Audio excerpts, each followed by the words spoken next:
So basically, I've been feeling not as ambitious recently because I do feel good all the time, but there's a frustration building up saying maybe you should be moving and doing things more. All right. But so, everything is working out anyway, so as long as I feel good, I'm not going to keep pushing because that's resistance. It feels like it sounds like ambition, but it's resistance because it's not coming from a place of inspiration.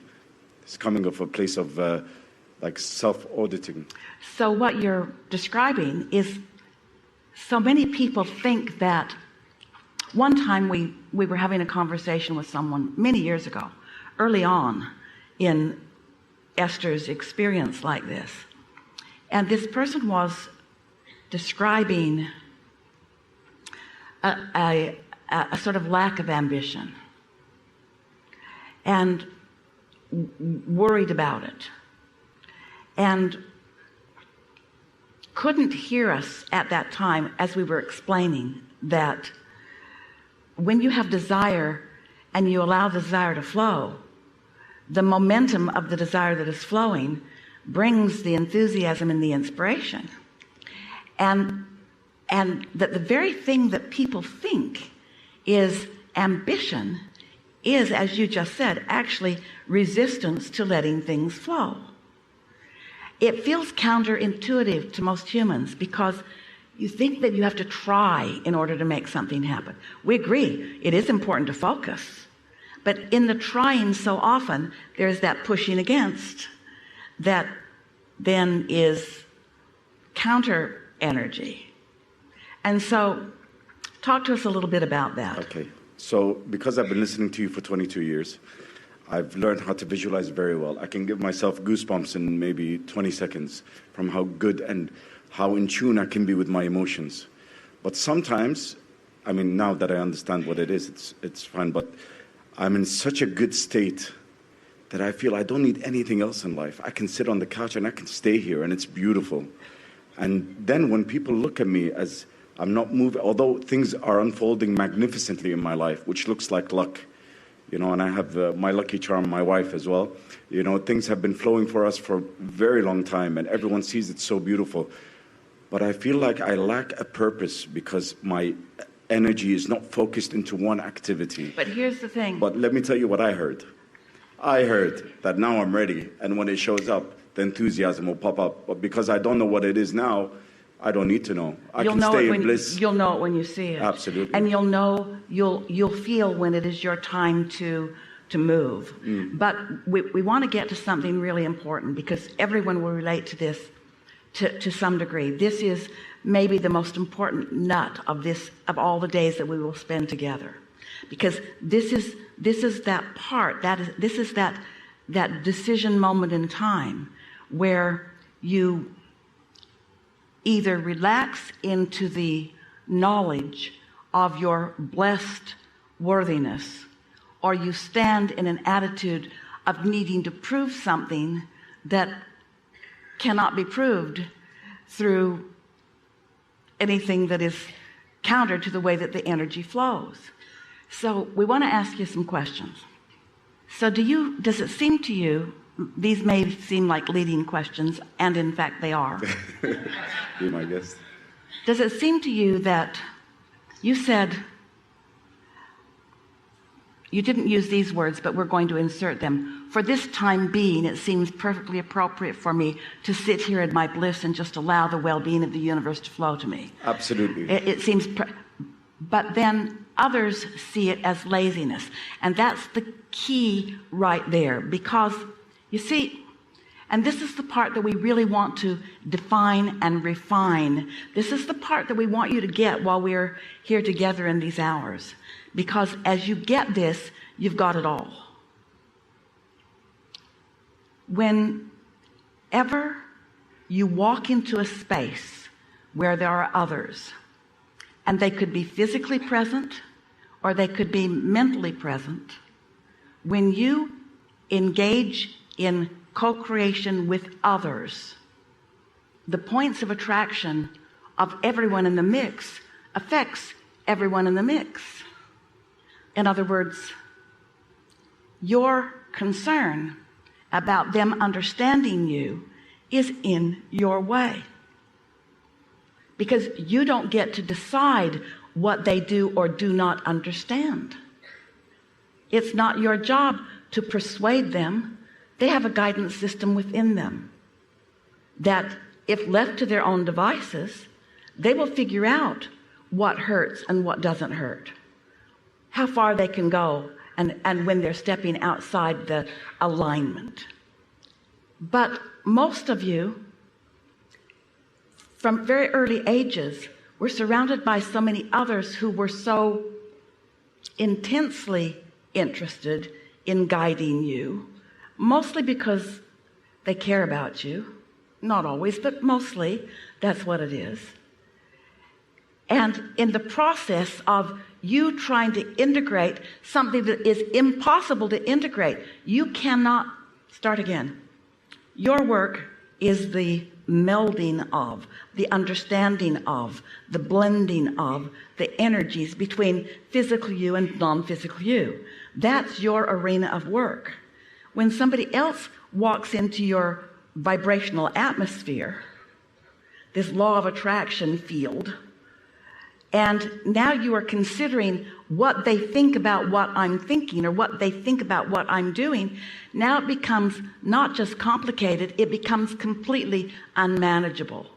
And you lose your ability to discern your alignment or your not alignment. And so then what happens is you become someone among the billions of other someones who calibrate to others' response to you rather than to your own flowing energy.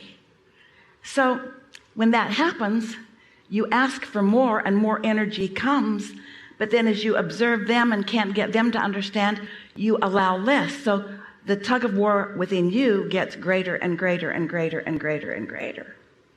Teachers like you who are born to uplift and who have come to know that early on, you're especially suckers for this, because you have somehow equated upliftment with pleasing them, upliftment with making them happy.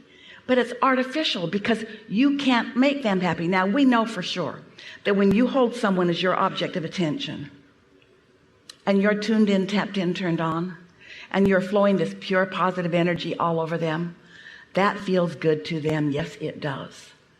But if they are addicted to the energy that flows through you to them, they're never going to find their own relationship with their own inner being, and then they're going to hold you hostage to never take your gaze away from them, because you're the puppeteer in their life experience. You're the energy emitter, and without you, they don't have the same confidence. And so it's tricky for teachers like you to come into your own power and to come into your own power, to come into your own power, to come into your own power, and then remember that what you've come to teach is for them to come into their own power, not to be dependent upon your gaze. So if someone sees you living abundantly and joyfully in ease, and your assumption is that they are assigning negative labels to you like lazy, feel how off that is. Because what you're actually doing is presenting yourself as an example of the way the universe works.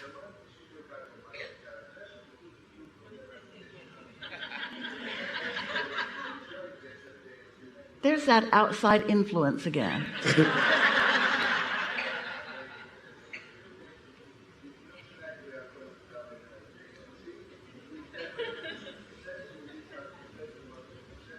Oh, we're just having a little fun with it. Can you feel how, whatever that is, we know what it is. It's the captain. Has nothing to do with what we've got going on right here, right now.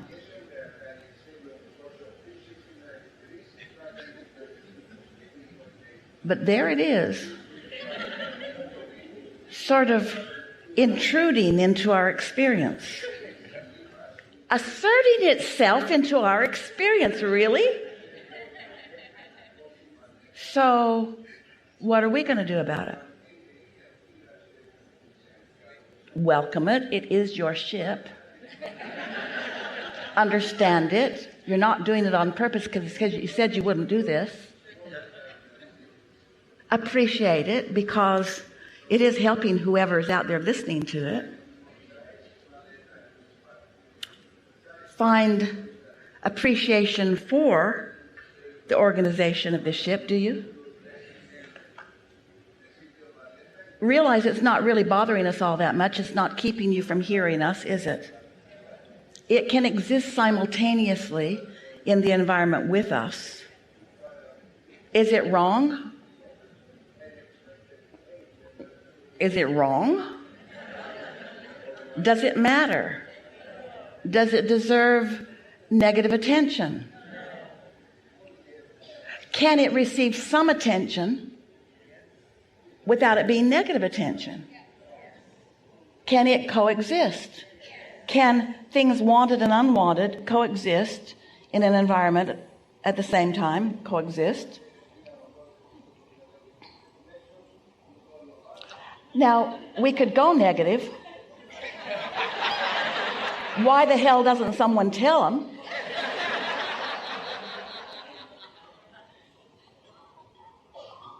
You just did.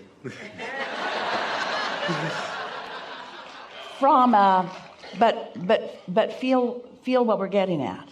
In other words, no real pushing against. Did you feel any real pushing against? Did you want to push against? We like how the universe always delivers to you, because words don't teach. Clarity, more information, more opportunity. There's nothing serious going on here, is there? In other words, so why are you here? You came into these physical bodies for what? To change the world? To inform the world of something that it doesn't know? Or to carve out your personal interests and desires and to focus them into being for the satisfaction of you as the creative genius that you are?